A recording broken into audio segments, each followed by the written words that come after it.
Q&A. Karena setiap pertanyaan selalu ada jawaban. Dipandu oleh Yohana Margareta.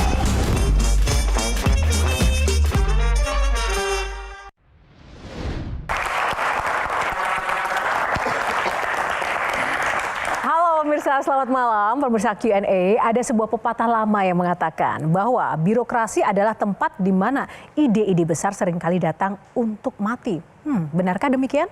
Namun, bagaimana jika mendatangkan seorang bulldozer ke dalamnya? Malam ini kita kedatangan tamu yang bukan berasal dari barisan birokrat tulen. Ia dikenal dengan gaya bicaranya yang lugas, logikanya yang tajam seperti banker, namun memiliki hati yang sangat besar untuk para kreator lokal. Dan di pundaknya juga target pertumbuhan 8% KDNK bukan sekedar angka, melainkan janji untuk masa depan anak muda Indonesia di tahun Kuda Api 2026.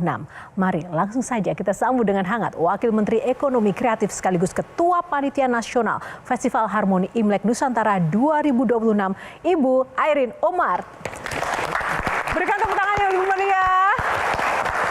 Tepuk tangan sekali lagi. Apa kabar Ibu? Halo, apa kabar? Silakan berjabat tangan dengan para panelis kita dulu. Halo. Halo. Akhirnya, silakan duduk Ibu. Baik, siap. Tepuk tangan sekali lagi teman-teman.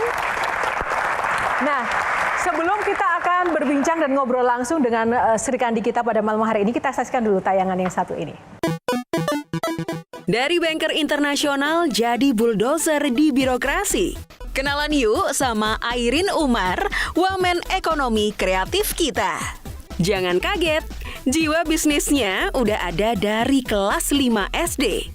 Dia jualan action figure buat beli konsol game. Real definition of hustler. Lulusan cum laude Presiden University, berkarir jadi bos venture capital di Bank Internasional. Dia paham banget gimana cara menjual potensi ke investor dunia. Visinya tajam, Ekraf harus jadi mesin baru ekonomi Indonesia. Karena inilah Airin Umar ditunjuk Presiden Prabowo sebagai wamen Ekraf. Dijuluki bulldozer karena misinya cuma satu, dobrak birokrasi yang kaku demi kasih jalan buat kreator lokal. Targetnya kontribusi 8% KDNK dan produktivitas 5 kali lipat pakai AI. Airin Umar membuktikan saatnya imajinasi jadi investasi. Menurut kamu, mampukah beliau bawa Ekraf kita mendunia?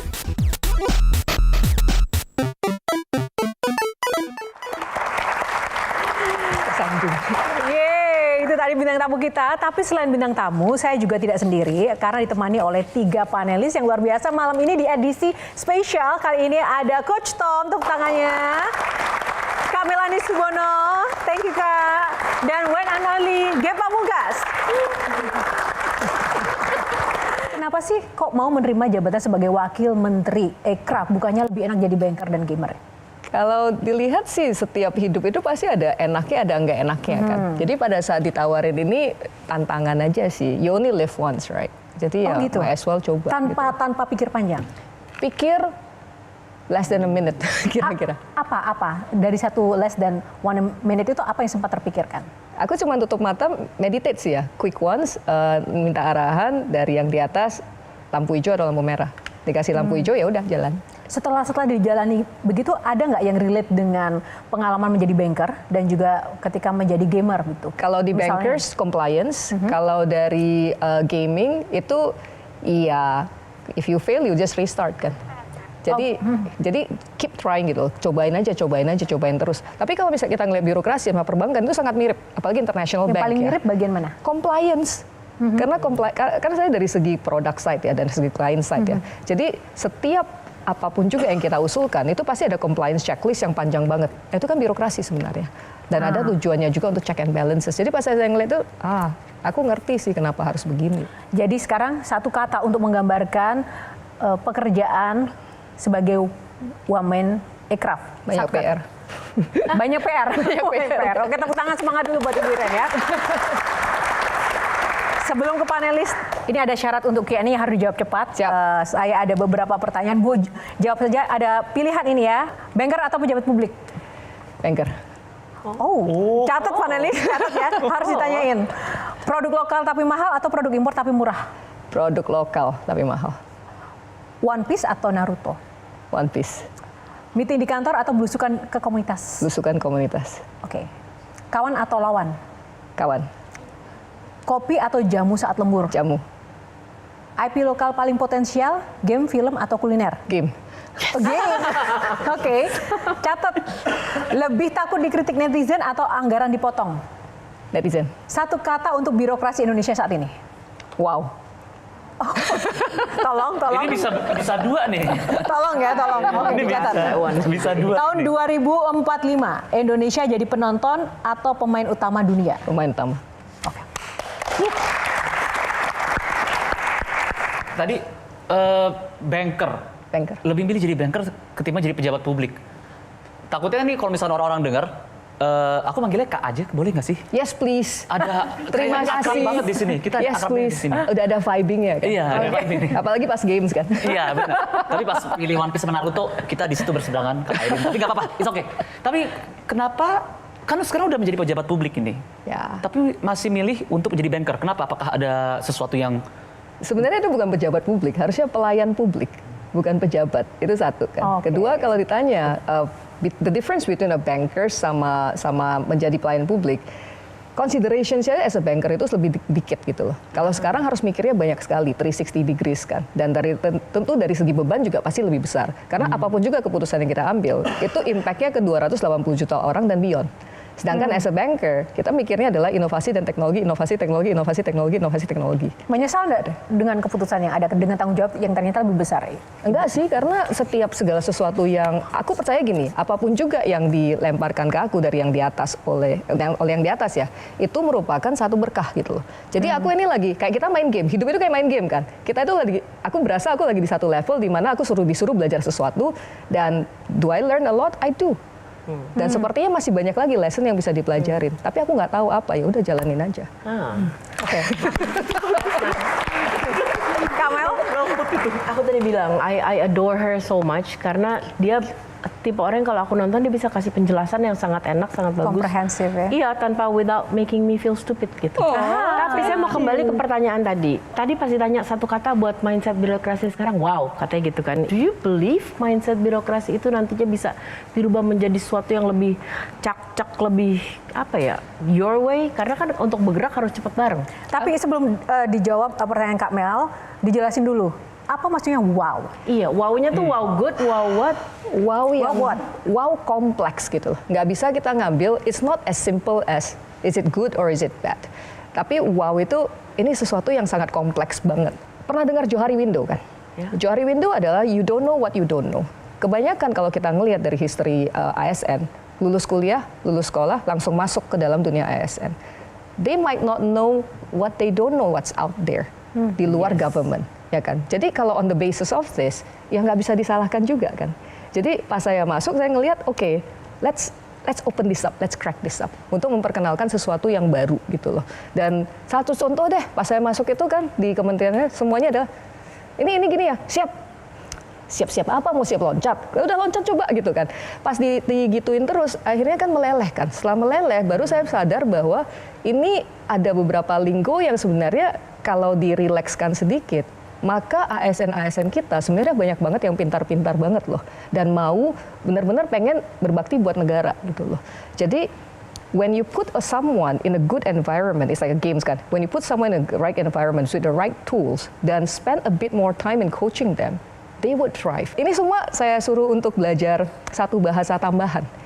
Dan I also learn one language gitu loh. Sistemnya mendukung tidak dengan semangat Ibu Iren? Nggak selalu mendukung. I'll be honest, nggak selalu mendukung. Tapi kan sebagai leader di dalam sebuah kementerian, kita yang menciptakan kan. As a leader, we have two choice. Do we blame or do we change something? Aku percaya kalau kita selalu bisa merubah sesuatu. Karena pada saat kita blame, kita nunjuk satu orang kan. 4 jari menunjuk diri sendiri loh. Jadi kita mau victim mode atau kita mau creators mode. Kalau buat aku mencoba untuk creators mode. Susah gak sih? Susah banget. Tough one. Very tough. But Ya makanya kadang-kadang aku nanya kan, kenapa kasih aku lampu hijau? Ini pasti ada lessonnya, aku kurang belajar apa sih? Dan selalu, usually there will be given a ways gitu. Then when I realize that, I'm like, thank you for this. Karena it's a very valuable life lesson. How? See, good explanation. Coach Tom. Jadi saya tertarik karena ibu dari startup, kemudian ada terlibat di startup, terlibat juga di banyak perusahaan gaming. Itu kan agile, cepat. Kalau di birokrasi kan katanya banyak tembok. Tembok-tembok apa Bu yang paling berat untuk ditembus?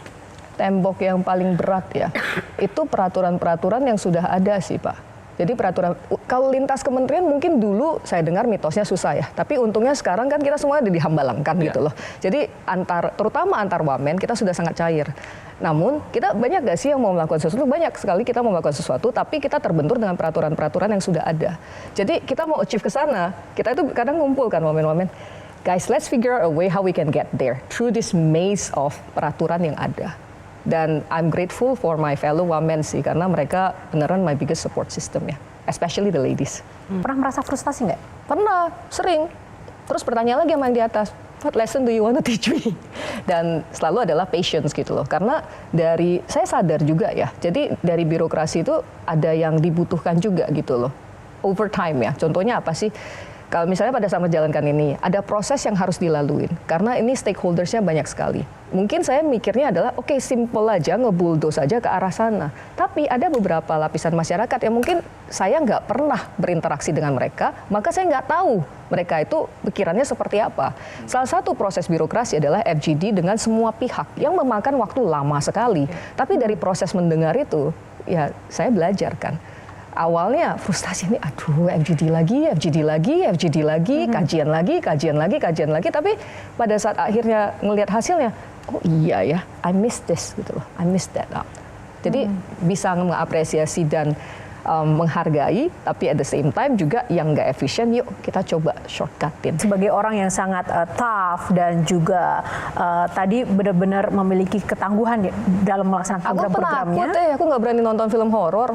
Tapi ada yang ditakutin juga, tadi bilang takut sama kritik netizen. Kenapa kok bisa agak kontradiktif dengan semangat tadi? Menurut aku anggaran dipotong itu bisa menciptakan kreativitas. Kan kita kreatif kan. Jadi dan kita itu orang Indonesia loh. Ilmu kepepet kita paling luar biasa loh. Oh iya, ya kan? Iya lagi. Jadi bener lagi. Dan saya selalu percaya karena mungkin di startup ya, anggaran sekecil apapun juga apabila kita benar-benar mau melakukan sesuatu pasti ada jalannya. Okay. Itu pasti ada jalan. Tapi kalau kritikan netizen itu berarti suara masyarakat yang harus kita dengarkan. Dan suara masyarakat apabila yang tidak happy atau yang happy, baik terlepas benar atau salah ya, itu kan dasarnya adalah there's some dissatisfaction. Pernyataan netizen apa yang pernah bikin baper banget seorang Ibu Airin? So far belum ada sih. Belum ada? So far belum. Netizen so far has been very kind to me, so please be nice ya. Oke.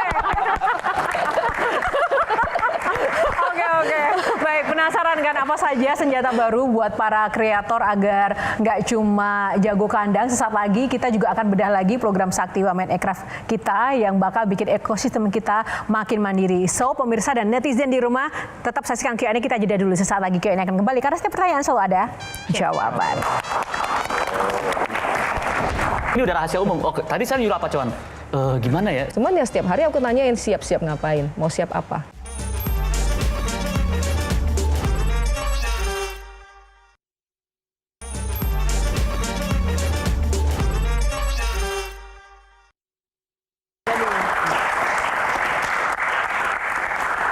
Ya, pemirsa, sebuah perjalanan yang tidak instan seorang Airin Umar sampai ada di posisi sekarang sebagai Women Aircraft. Semua dijalankan dengan paten.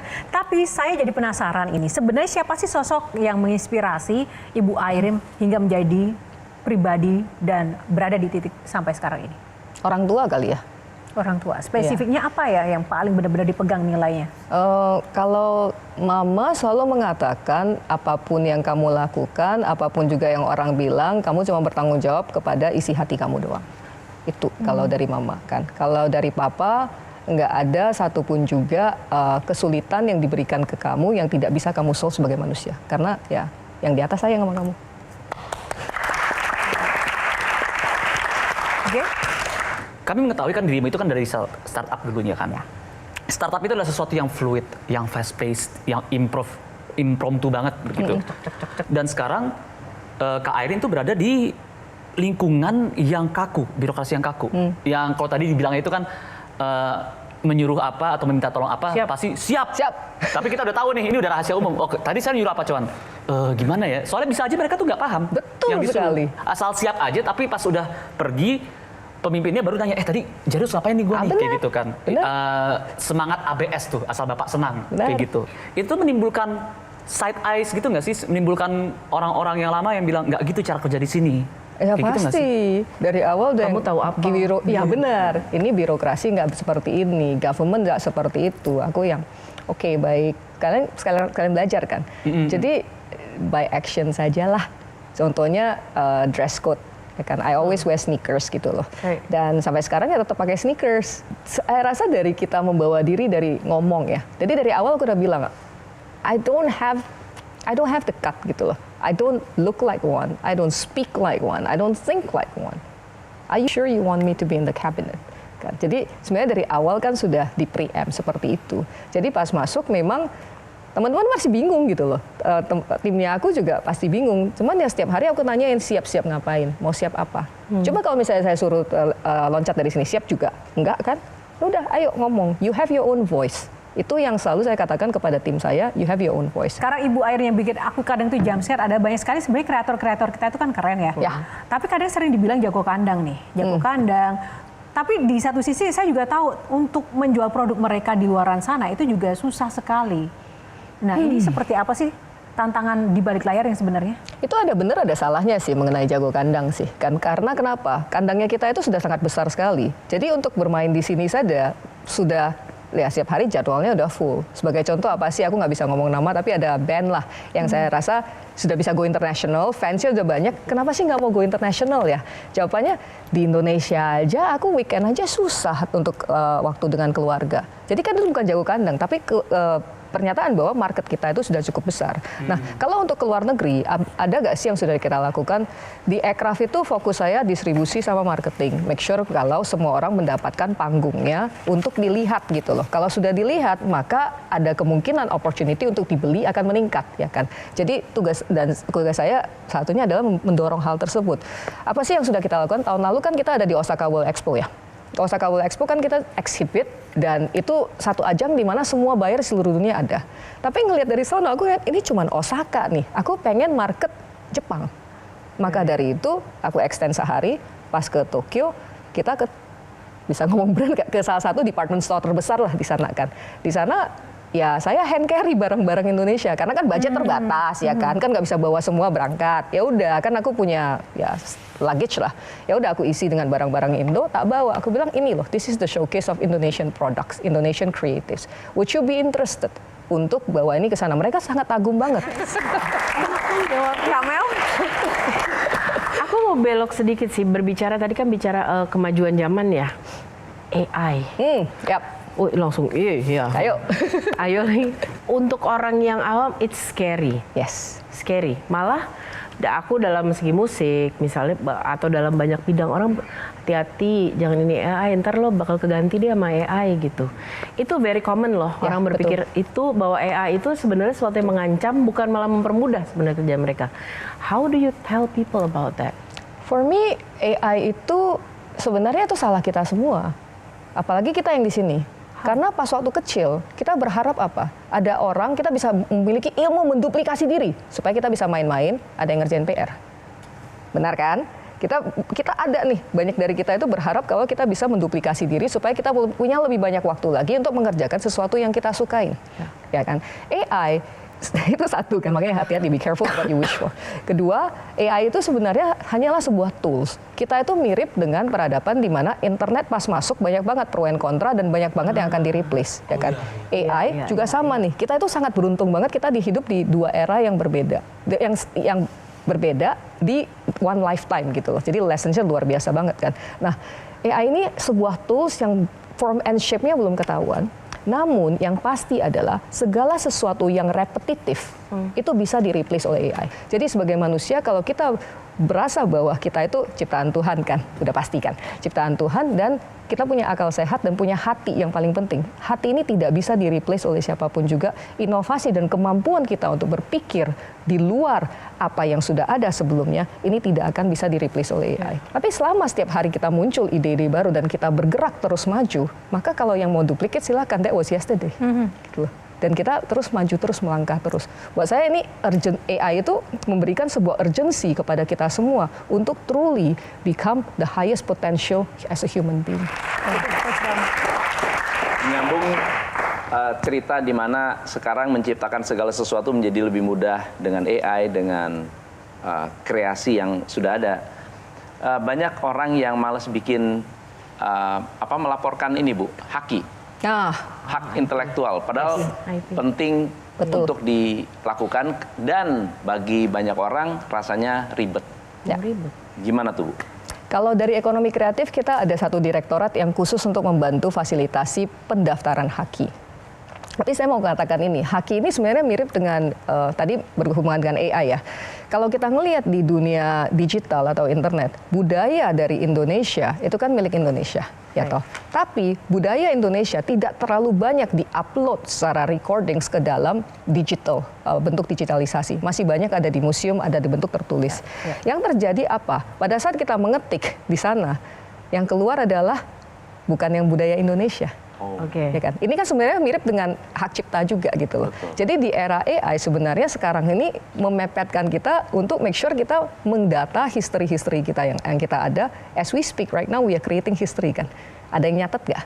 Itu satu kan. Kedua yang sebelumnya orang-orangnya masih ada nih. Kita harus mencatat segera mungkin supaya ke depannya di dalam pada saat our future generations bertanya di dalam AI, peradaban Indonesia and our rich cultures are there as a difference. Kalau enggak, satu dunia bakal jadi shopping mall, bakal jadi sesuatu yang sama persis gitu loh. Dari apa yang Ibu sampaikan tadi kan sebenarnya menambah optimisme dan juga semangat kita ya. Aircraft ini bisa memiliki peranan yang sangat luar biasa. Apalagi dengan target 8% ini diharapkan Aircraft bisa menyumbang kontribusi terhadap ekonomi kita. Jujur saja Bu, apakah ini sangat realistis untuk kemudian dicapai? Apabila kita semua kolektif menganggap bahwa ekonomi kreatif bukanlah sebuah hobi, maka itu sangat possible. Dan ini sudah dibuktikan di negara lain. Saya nggak mau nyebut yang terlalu jauh deh. Di Thailand aja, ekonomi kreatif menurut World Economic Forum adalah top 5 contributor terhadap ekonominya. Indonesia menurut aku dengan 280 juta orang dan semuanya kreatif semua, ini kita hanya perlu mendorong dari segi monetizations and distributions ya. Apabila ini terjadi, maka kita bisa mencapai ke 8% itu. Ada satu tab yang namanya Creator Tab, di mana anak-anak juga atau yang muda, ini udah ngangguk-ngangguk kan, bisa create digital assets. Digital assets itu apa sih? Pas kita main game, ini gamer nih, belanja skin kan? Apa? Belanja skin kan? Sebelum nikah ya? Sebelum nikah ya. Ini kalau nggak bisa pulang dia. Bagaimana jadi ya? yang belanja skins, kemudian yang belanja armors, itu kan ada kreatornya. Kreatornya nggak melulu adalah game developernya loh. Itu bisa dari komunitas. 5 tahun yang lalu, salah satu platform tersebut menyebutkan bahwa mereka akan mendistribusikan 40% dari revenues-nya mereka kepada kreatorsnya mereka. Revenues mereka pada saat itu 300 juta US dollars. Dan dengan perkembangan teknologi sekarang, we have to really rethink about existing business models. Karena yang baru sudah ada. Dan the natives are all here. Jadi 8% bisa. Pertanyaan buat Kak Airin deh. Singkat saja. Apakah di 2040, 2045 gitu bisa mencapai itu? Jadi kita bukan cuma negara yang punya pemain, tapi kita juga bisa memproduksi game. Karena banyak banget orang-orang Indonesia pun yang kerja buat di 2 perusahaan tersebut. Jadi animator ada, programmer ada, kasih cerita juga ada, kayak gitu. Terakhir ke Soekarno-Hatta Terminal 3 kapan? Terakhir kali itu, iya beberapa ini yang lalu. Coba next time ke sana, belok kanan ke yang paling ujung. Di sana ada Game Corner. Iya. Ya kan? Game Corner itu memperlihatkan apa? Semua game karya anak bangsa yang sudah memenangkan awards di luar, di Amerika, di Jepang, di Korea, di Malaysia, di Singapura. Jadi sudah ada. Tapi kenapa Indonesia tidak banyak yang tahu? Karena pangsa pasarnya atau yang membeli kebanyakan dari luar. Nah, kalau kita ngomongin mengenai konsol-konsol tersebut, Indonesia dan satu lagi yang kalau dari PC tuh kita belinya kan. Nah, kalau itu kebanyakan dari segi bukan mayoritas ya, tapi a huge chunk of it, of the games produced adalah Indonesia. Menghasilkan nggak? Menghasilkan. Nah, iya. tapi kita selalu melihat e-sports dan game development dijadiin satu. Padahal ini adalah dua industri yang totally different. Game development adalah meng-create sebuah games, ya kan? Kalau e-sports adalah kayak the soccer match lah ya, it's like a match gitu loh. Maka ini adalah industri sportstainment yang mana ekosistemnya ada media, ada caster, ada komentator dan kawan-kawan. Ini beda sekali. Mungkin banyak yang merasa kalau kenapa sih ini nggak pakai game Indonesia aja gitu kan. Kekuatan kita itu saat ini bukan di mobile games. Kekuatan kita saat ini di konsol sama di PC games. Dua ini. Karena kalau kita ngomong mobile games itu modalnya gedenya di marketing. Bukan di yang Gadgetnya. bikin, bukan di gadget atau bukan dibikin. Nah, kita itu sangat kreatif banget, bukan hanya games digital, bahkan board games juga. Kita punya banyak sekali dan sudah dapat international recognitions. Dan kita sebagai aircraft ya kita mencoba untuk mendorong ke ruang-ruang publik, contohnya seperti bandara. Oke, strategi sudah tertata pemirsa, ekonomi diharapkan merata dan semangatnya tadi sudah disampaikan oleh Ibu Airin. Tapi bagaimana kalau ternyata sang bulldozer juga lebih turun tangan lagi, tidak hanya tadi di masalah teknologi dan juga aircraft, tapi terkait dengan tradisi bangsa. Sesaat lagi kita akan intip peran besar Airin Umar di balik kemerihan Imlek 2026 yang luar biasa. Sesaat lagi di Q&A. Sebagai anak Gen Z, kamu nanya. Sejauh-jauhnya kita melangkah dan setinggi-tingginya kita melompat karena teknologi dan inovasi, kita harus mengingat kalau kita nilai kemanusiaan yang ada dan budaya kita yang mengakar.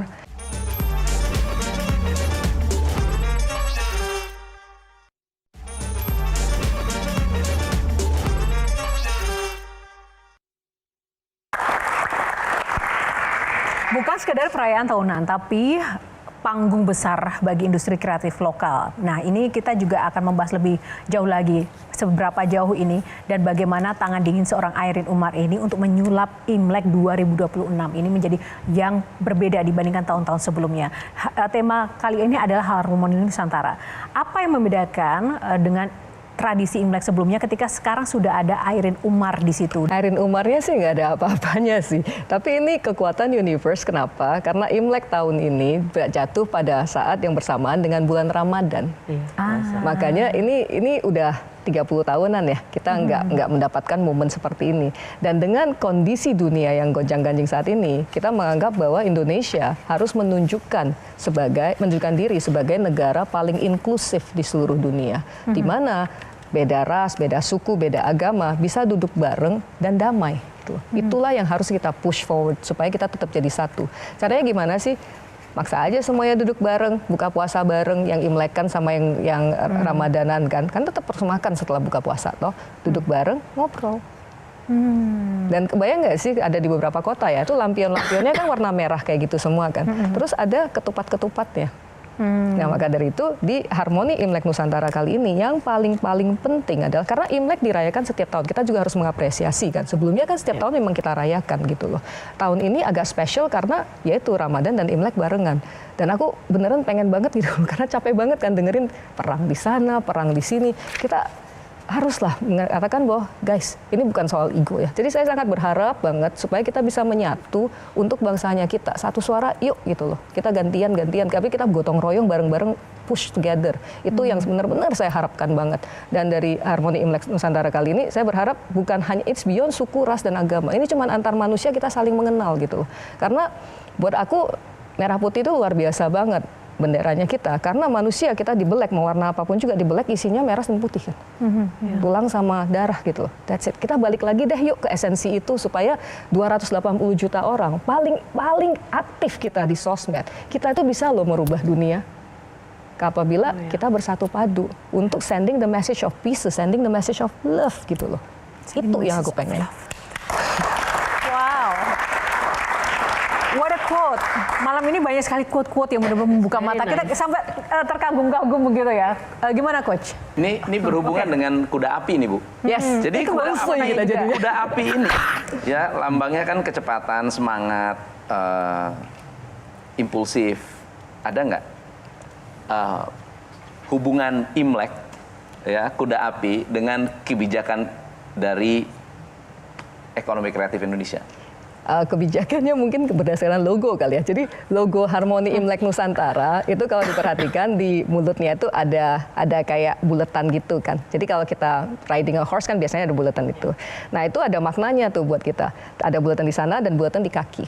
Kenapa? Pada saat kita mengucapkan sesuatu, ucapkanlah, kita mikir dulu sebelum mengucapkan. Karena mulutmu adalah harimaumu. Apa yang kita ucapkan bisa ada dampak kepada orang lain loh. Jadi dengan energi kuda api yang luar biasa, kita harus lebih wise dalam bertutur kata. Dan harus berpikir dengan 360 ya. Buat saya ini sangat mudah karena selama kita connect dengan hati, kita itu cuma jadi ya channel dari atas doang kan untuk berucap-ucapkan. Jadi itu satu. Kedua, setiap kali kita melangkah juga harus penuh dengan kehati-hatian dan nggak bisa asal trampelt lah. Karena asal trampelt kita sebagai manusia nggak ada yang mau menyakiti orang lain kan. Jadi kita harus mengingat hal tersebut. Di logo tersebut juga di kaki yang diangkat itu ada bunga batik. Mengingatkan kita sejauh-jauhnya kita melangkah dan setinggi-tingginya kita melompat karena teknologi dan inovasi. Kita harus mengingat kalau kita nilai kemanusiaan yang ada dan budaya kita yang mengakar. Itu kalau anak-anak muda namanya grounding. Nah itulah yang kita ingatkan ke sana. Kamel? Harmoni Imlek Nusantara dengan you as a bulldozer inovasi. Are we gonna see anything in this festival kali ini yang inovatif, mungkin with technology or AI? Dan atau apakah juga ada target? Kalau saya satu hal adalah menggabungkan semua perspektif dari teman-teman yang merayakan Imlek. Kalau sebelumnya kan semuanya merayakan sendiri-sendiri. Kali ini semuanya juga merayakan sendiri-sendiri di tempatnya, wadahnya masing-masing. Tapi kita kumpulin semua jadi satu panitia. Yuk kita juga rayain bareng-bareng tuh. Itu satu dan target itu sudah tercapai kemarin. Baru saja tercapai di mana panitia semuanya satu suara, kita gerak bareng ke depan dan buat aku wow, this is indah banget gitu loh. Kedua, pada saat kita maju, saya pengen menunjukkan bahwa Indonesia itu merupakan satu destinasi. Untuk pertama kali kita mempromosikan Indonesia S1 gitu loh. Dimana kalau misalnya teman-teman nih mau cap gomehan kan, itu bukan hanya di Jakarta, bisa ke Solo, bisa ke Palembang, bisa ke Bali, bisa kemana-mana. Dan setiap kota-kota itu sudah ada jadwalnya masing-masing. Termasuk jadwal donor darah juga. Kan kita juga harus ingat memberi itu. Jadi I feel it's nggak usah mikirin yang terlalu high-tech gitu. Let's go back to the basics and form the foundations. Karena kalau misalnya terlalu ke atas ini kita terbang ke atas tapi nggak grounding kan. Sedangkan grounding foundationnya sendiri ini kan tahun pertama kita mengatakan Imlek Festival. So I really want to build that on a very solid ground. Untuk mengingat kembali, yuk kita bersatu. Sebagai Gen Z, solid ground nggak? Gen Z. mana ini? Gen Z. Kan G. Aku sih Gen Z dong. nggak, aku tuh cuman pengen. Soalnya gini ya, beberapa orang anak-anak Gen Z itu kan adalah anak-anak yang penuh dengan pertanyaan. Ya. Sama Dan dong, aku juga Gen Z kan kita mirip kan. Makanya aku mewakili nih sebagai anak Gen Z. Kamu nanya. Aku takutnya gini, mereka itu akan mempertanyakan dengan segala nilai-nilai kebudayaan yang ingin ditumpahkan oleh Kementerian Kreatif. Nanti tuh apakah mereka kira-kira bakal get the point nggak ya kalau misalkan adat itu kenapa perlu diingat begitu? Aku takutnya itu apakah will they receive the message kayak gitu? Karena masih banyak juga yang menganggap itu kuno ya. Iya, masih banyak menganggap itu kuno. Aku mau nanya deh, Lebaran kan? Kalau Lebaran juga kita setiap kali Lebaran juga pasti mikirnya, aduh ini pulang ke rumah kangen pulang ke rumah, tapi bakal ditanyain macam-macam gitu kan. Kita Imlek kan juga sama guys, jadi yuk kita curhat bareng kan. Tapi buat aku gini, kita tetap aja balikkan. Dan budaya itu kita bisa loh suguhkan dengan cara yang berbeda. Makanya di Harmoni Imlek Nasional kali ini bukan satu kementerian, ini nasional. Kita lintas kementerian, ada Kementerian Budaya juga di dalam yang membantu untuk mengcurate ini. Faktanya apa sih? Ada Wamen Ristek Disti kan. Itu juga yang membantu untuk research what is the facts gitu loh. Based on the facts, buat saya ini adalah source code-nya. Yuk kita kreatifin apa sih yang kita bisa suguhkan. Maka dari logonya sendiri itu kan lucu ya. Lucu tapi garang gitu loh. Kenapa itu? Selain dari makna-makna simbolisnya itu, kita ngelihat penerapan itu ke dalam produk itu lebih mudah. Dan juga bisa diterima oleh yang muda-muda dan segala kalangan. Termasuk penerapan kolaborasi antara seniman dan juga UMKM-nya itu bagaimana itu? Jadi kayak IP, satu IP itu ditaruh di, misalnya tempel di sini lah, langsung value added kan, bertambahkan. Dan sebagai contoh, salah satu brand internasional contohnya pada saat Chinese New Year juga mengeluarkan limited editions gitu loh. Kenapa enggak kita mengeluarkan limited editions janggan dengan Chip Hao contohnya. Dan ini di Harmoni Imlek Nasional kita juga akan ada satu menu yang it's very close to my heart. Setiap tahun kan aku sebagai yang ngerayain Imlek pasti menyiapkan lontong cap gomeh. Tapi kalau Lebaran saya selalu ke rumah tetangga untuk minta ketupat. Jadi kali ini karena bareng kita jadiin aja ketupat cap gomeh.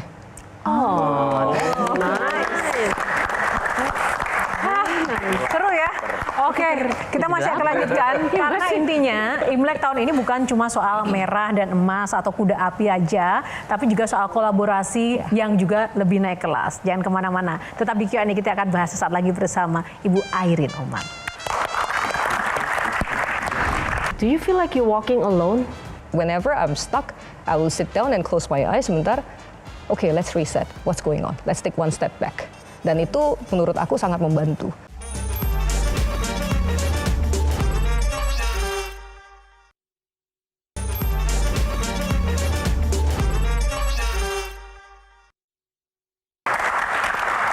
Baik, kembali ke Q&A. Mungkin Kak Mel langsung saja. Do you believe in what you do? Ini personal banget sih pertanyaannya. Do you believe in what you do?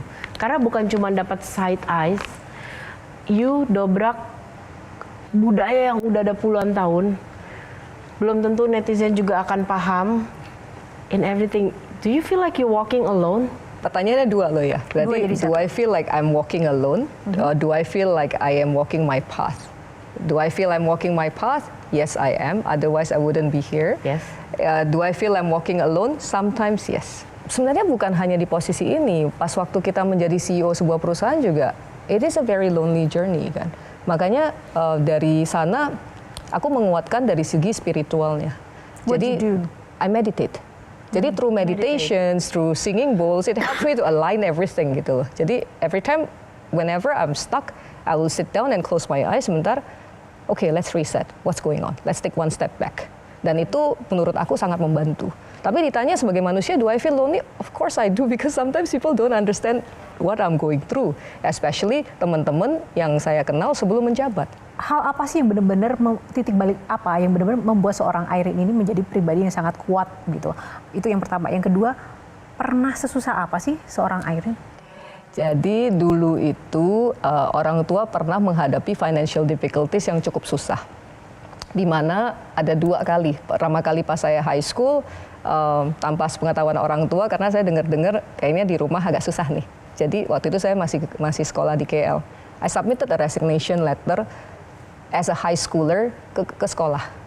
Dan diterima, akhirnya saya keluar, tapi I came with a plan kan. Cuma plan seorang anak SMA yang nggak mikirin visa, oh ya udah saya nggak perlu kasih tahu orang tua, saya kerja di McDonald's, saya belajar 2 tahun, I should have enough money untuk ujian O-levels.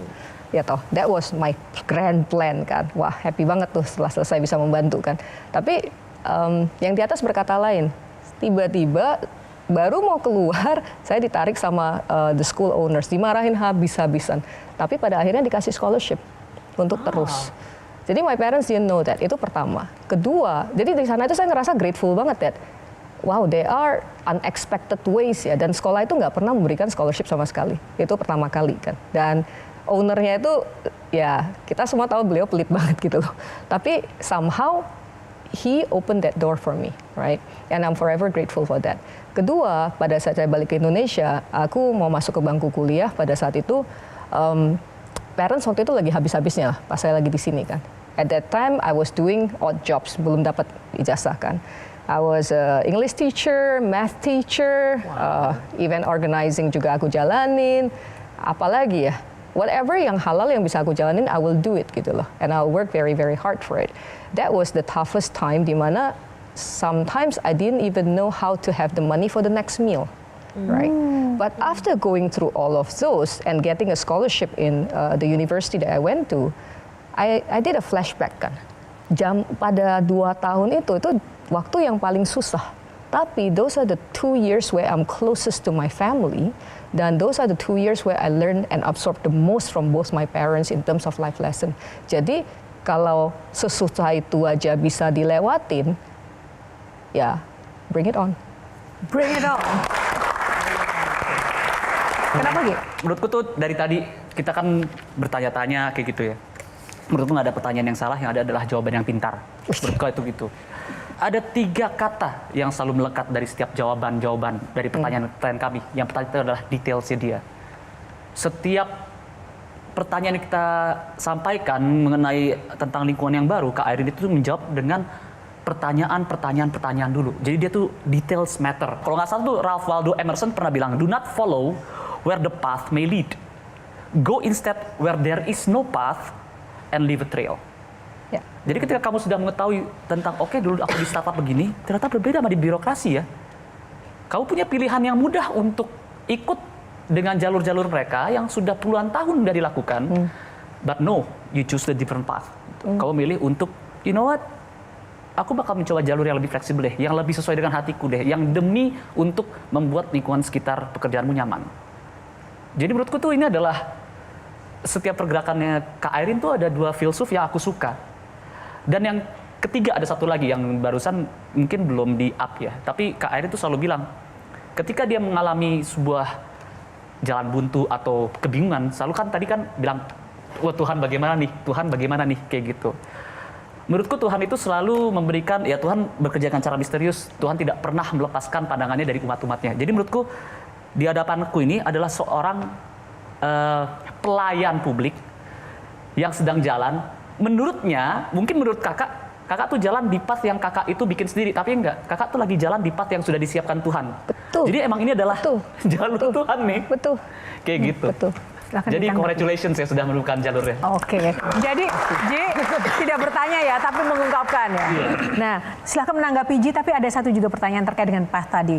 Nah, bagaimana sih kita bisa membedakan ketika kita ini benar-benar berjalan di path kita, atau kita sebenarnya juga harus membuat path yang baru begitu di saat yang sama? Itu bagaimana? Nggak usah ditanyain sih, jalanin aja. Kalau salah juga tinggal U-turn kan. Karena kalau misalnya kita bilang, oh saya mau create path kita sendiri, itu saya kurang setuju karena itu berarti ada kemungkinan itu ego kita sendiri kan. Ya. Ngapain kita mau create path sendiri gitu loh. Itu buat apa? What's the purpose? Kita semua hidup pasti ada jalannya sudah diatur sama yang di atas kan. Pertanyaannya kita mau ngeyel atau mau jalanin? Jadi ya jalanin aja. Bisa nggak sih salah? Bisa. Salah itu tujuannya apa? Biar kepentok, biar kita belajar kan. Apa yang disampaikan kita tadi semuanya agree? More or less agree, but I think that's too high of a compliment. I don't think I am there yet. Masih banyak yang harus dipelajarin buat aku. Emang keren aku, Ya. tapi aku tuh setiap masih juga. Tepuk tangan buat saya. Ada yang mau saya puji? Kamu mau saya puji?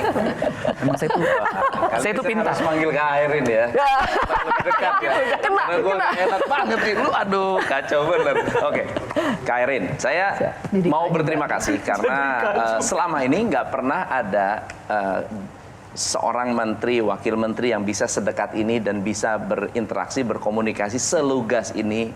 Dan apalagi di konten kreator sekarang sudah ada aksi ya Bu ya. Asosiasi konten kreator seluruh Indonesia. Betul. Seru banget. Semoga bisa lebih menjangkau lagi orang-orang yang nggak cuma kreator-kreator besar atau eksklusif, kreator kecil juga bisa dirangkul ya. Dan mereka bisa merasakan kedekatan dengan Kak Airin. Siap Pak, kita selalu berangkul kok, karena I always like the grassroots. Kalau yang sudah besar itu sudah bisa mandiri, itu harusnya ilmu dibayar ilmu, dan banyak kok dilakukan oleh konten kreator kita ya, yang sudah di atas itu juga banyak yang berbagi ilmu lah kepada teman-teman yang lain. Buat aku itulah roda bisa berputar. Yang kita harus jangkau adalah yang masih baru-baru ini untuk mendampingi dan jalan bareng. Oke, Keren. Kak Mel singkat saja boleh? Ini sounds evil, tapi no, not to you. Aku sering sekali wawancara orang puluhan tahun atau ngobrol kayak gini. Finally, I sit with someone who knows what they're talking about. Buat aku, Thank you. duduk dengan orang yang benar-benar tahu apa yang diomongin dan apa yang dikerjain, and be realistic. Di bulan Imlek ini, value apa yang bisa dibagikan pada pemirsa kita? Silakan, Kak Airin. Kalau buat saya kembali ke roots ya, kembali ke hatinya kita. Karena banyak sekali, terutama teman-teman yang sekarang mungkin susah, you have a choice gitu loh. Kamu mau mencoba path yang baru, karena if you continue to do the same thing over and over again and expect a different results, then you'll never get the result that you want. Jadi jangan takut untuk mencoba hal-hal yang baru. Kedua adalah pada saat baik kamu di bawah ataupun di atas, jangan lupa akan jati diri kamu sendiri. always be that authentic self of yours. Bukan berarti kamu sudah menjadi orang kaya maka kamu harus meningkatkan your lifestyle dan merubah lifestyle kamu untuk ngefit ke itu. Karena duit itu cuma titipan dari yang atas kok. Tapi diri kamu sendiri itulah yang kamu miliki seutuhnya. Jadi be your authentic self, nggak mau tahu orang bilang apa, just be yourself and have that faith. Thank you. Sekali lagi kita mendapatkan sesuatu hal yang luar biasa dari Ibu Wamen kita. Semoga apa yang memang menjadi cita-cita dan usaha di tengah kerja keras dan juga visi yang tadi tidak mudah bisa terwujud untuk membangun ekonomi kreatif kita dan juga memberikan semangat tertentu bagi seluruh penggerak aktivis UMKM khususnya juga spesifik ya Coach ya, dan juga aktivis atau mungkin generasi muda yang terlibat dari dunia industri kreatif. Tepuk tangan untuk Ibu Airin. Terima kasih Bu untuk waktunya. Batik Naga dipakai di Hari Raya. Makan kue keranjang bersama keluarga. Nah, selamat Imlek 2026 untuk semuanya. Semoga kita makin sukses dan penuh cahaya. Gongsi. Saya Yohana Margareta. Sekenati yang petugas mengucap terima kasih undur diri. Sampai jumpa lagi. Terima kasih. Semangat semuanya.